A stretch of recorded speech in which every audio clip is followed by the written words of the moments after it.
L'Inde est en train d'utiliser des armes chimiques pour le génocide des Cachemiriens.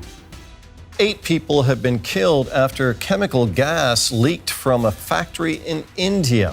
Il y a un grand nombre des Cachemiriens qui sont enlevés et amenés au centre de torture de l'armée indienne pour effectuer des tests dans ces chambres à gaz.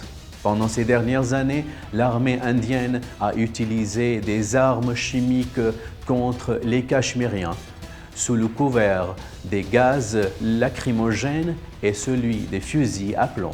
Now the question is that does use of pellet guns, blinding of children, blinding of women, is it a justifiable self-defense by the armed forces against stone pelting? हिंदुस्तानी फौज ने कश्मीर में pellet gun का इस्तेमाल कश्मीरी बच्चों पर बहुत ज़्यादा शुरू कर दिया है। Bonjour et bienvenue, je m'appelle Faisal et vous regardez White News. L'Inde est en train d'utiliser des armes chimiques pour le génocide des Cachemiriens. La fabrication des armes chimiques et biologiques a été interdite après la Première Guerre mondiale.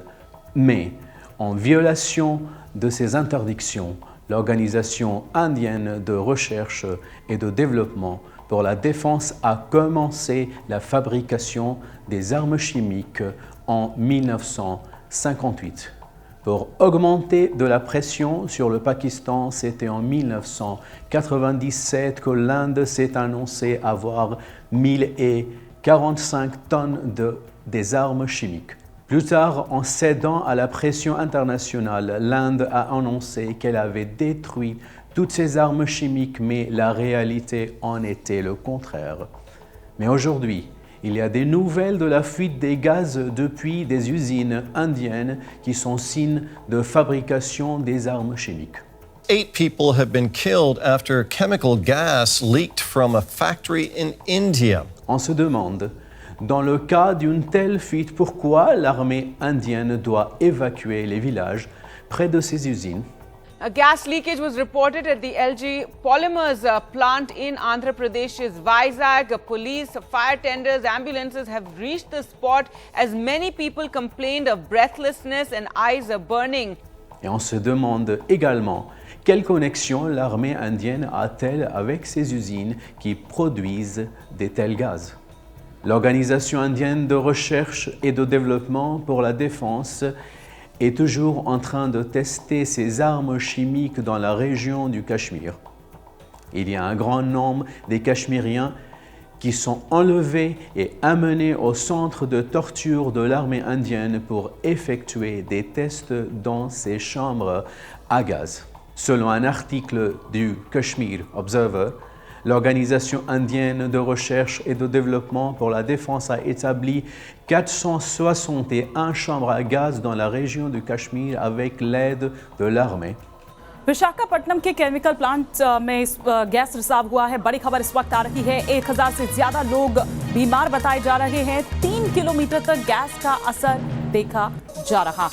Pendant ces dernières années, l'armée indienne a utilisé des armes chimiques contre les Cachemiriens sous le couvert des gaz lacrymogènes et celui des fusils à plomb.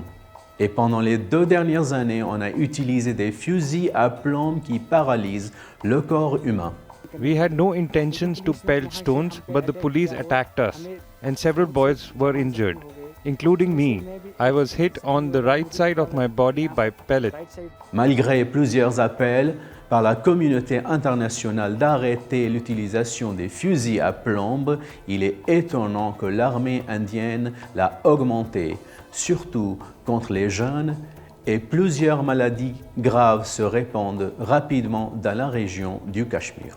Now the question is that does use of pellet guns, blinding of children, blinding of women, is it a justifiable self-defense by the armed forces against stone pelting? Il est temps de faire appel à la Convention sur les armes chimiques, de créer une commission internationale d'enquête suivant l'exemple de la commission internationale formée pour les armes chimiques en Irak, afin d'inspecter non seulement les usines des armes chimiques en Inde, mais également pour effectuer les examens post-mortem des cadavres des Cachemiriens enterrés dans des fosses communes pour présenter un rapport sur les Cachemiriens victimes des armes chimiques.